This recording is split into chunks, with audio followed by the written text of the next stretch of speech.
Nama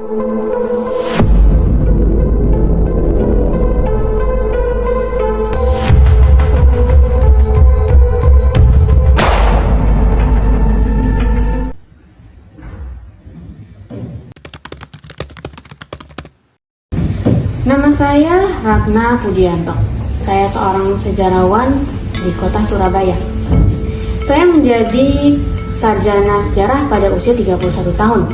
Dan kini saya menjadi seorang edukator museum dan sering mengisi seminar di sekolah menengah atas. Romusa. Saya pernah membaca buku berjudul Propaganda Romusa Sandiwara Jepang. Pada tahun 1942 sampai 1945 terjadi perang yang bernama Perang Asia Timur Raya. Rangkaian panjang invasi Jepang pada tahun 1939 mencakup wilayah Tiongkok dan wilayah selatan. Hal itu menyebabkan militer bangsa Eropa menjadi kewalahan karena militer Jepang yang sangat agresif. Panjangnya waktu kampanye militer secara besar-besaran sangat menguras sumber daya dan energi militer Jepang, sehingga bangsa Jepang membutuhkan wilayah yang perlu ditaklukkan untuk menemukan sumber daya alam dan manusia. Sehingga muncullah propaganda Romusa. Bangsa Indonesia pun terpilih menjadi tumbal program buruh militer Jepang bernama Romusa. Nenek saya diajak sih, umurnya hanya 17 tahun saat itu. Kesehariannya ya hanya mengobati ibunya yang sakit keras. Dia juga bergantung pada kakaknya yang bekerja keras. Padahal kakaknya masih sangat belia waktu itu. Walau berada di bawah kekangan Jepang, beliau termasuk anak yang cerdas.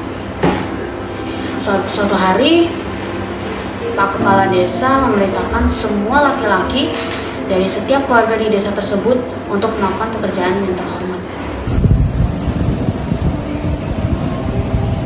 Mas, Sri dengar katanya pemuda dari desa kita akan jadi buruh buat pembangunan jalur kereta api dari Thailand ke Myanmar ya? Pemburu toh, tapi Romusa, pedagang terhormat. Terus, siapa yang jagain Sri sama Bo? Ya Sri toh, Pulo akan ngirim gaji secara rutin, pakai baik-baik untuk ngobatin si Embo. Siapa lagi yang bakal menjaga keluarga kita kalau misalnya bukan Sri? Wes toh, Sri pamit kasih makan Bo dulu yuk. Mari Mas. Dengan mata kepala saya sendiri, saat itu dia sedang terisak-isak menceritakan kembali terakhir kali dia bertemu dengan kakaknya. Kakaknya dibawa pergi oleh tentara Jepang. Seluruh Romusa diperlakukan bagaikan hewan ternak.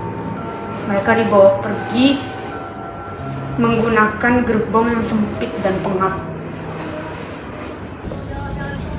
Sri, hati-hati sama laki-laki ya, dan suka keloyoran. Nanti kalau misalnya ketemu tentara, nanti Sri gimana? Terakhir, jangan suka debat ya, walaupun Sri bener, Mas takut Sri kenapa-napa. Ya Mas, aku Mas. Mae, cepetan, lama banget sih! Jalan! Oh, yang becus kerjanya. Semuanya yang bener ya kerjanya.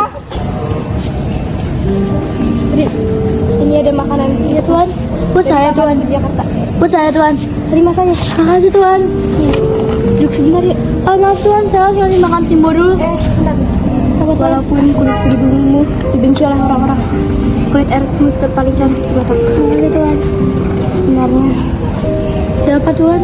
Tadi pagi, saya melihat ibumu didorong ke jurang oleh seorang tentara. Maafkan saya.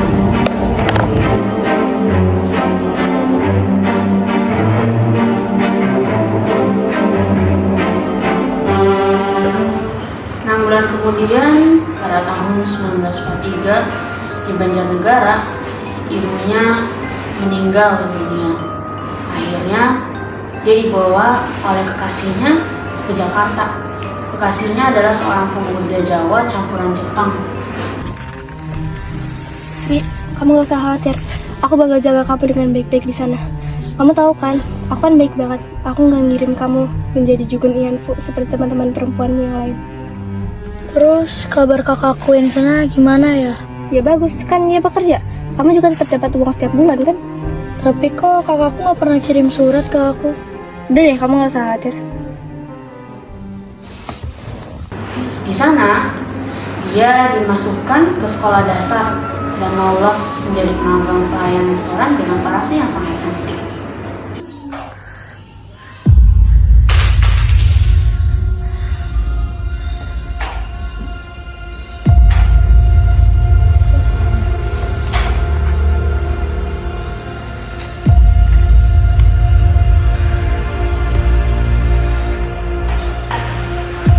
Baik Pak Sukarno, jasa Anda akan dibayarkan oleh kita.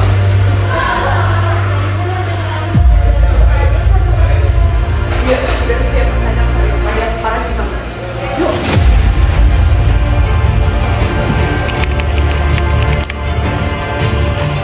Laporan, Okian sama. Saat ini kita berhasil melakukan rangkaian inflasi mencakup wilayah Tiongkok dan Jawa Selatan. Kami berhasil membawa infrastruktur, pemeliharaan pangan, dan menggali bahan tambang. Menurut Kepala Militer Jepang di Jawa, Pak Yamamoto, jumlah tenaga kerja yang mendominasi adalah warga Jawa, sekitar 140.000 sampai 160.000 orang terlibat rombongan. Ini sih aja, saya itu diminta untuk mewujudkan kemaharajaan Kaisar Jepang di Asia Timur Raya. Terus, saya diminta oleh Seiko Shinkansen untuk melindungi para prajurit Beta dan Heiho. Menurut kamu, bagaimana kita bisa melindungi dan menjaga rakyat Jepang kita untuk hidup di masa depan ini? Tapi gitu aja kamu nggak bisa.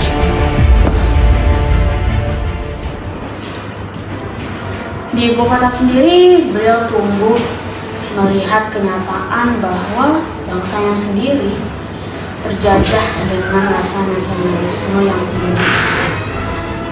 Karena hal itu, dia memutuskan untuk menjadi seorang aktivis dan menghasilkan karya-karya tulis ilmiah sederhana untuk membangkitkan inisiatif pemuda lain. Gimana sekolah Sofia? Saya suka belajar Sofia. Saya belajar bahwa ternyata bangsa Jepang menduduki bangsa Indonesia demi kebaikan bersama. Akhir-akhir ini saya membaca buku judulnya Cengkraman dan Informasi. Sepertinya salah satu komunitas kami. Dan dia, rasa Jepangnya mengetahui hal itu, kemudian mengacungkan senjata padanya. Dan dari situ, dia baru tahu bahwa Pasinola yang membunuh ibunya. Apa ya? Kalau saya bilang itu saya, ya nggak apa, kan saya suka itu. Dan dia hanya berpangku tangan mengetahui keadaan kakaknya. Akhirnya dia sadar kalau memang orang Jepang selalu memandang rendah bangsa Indonesia.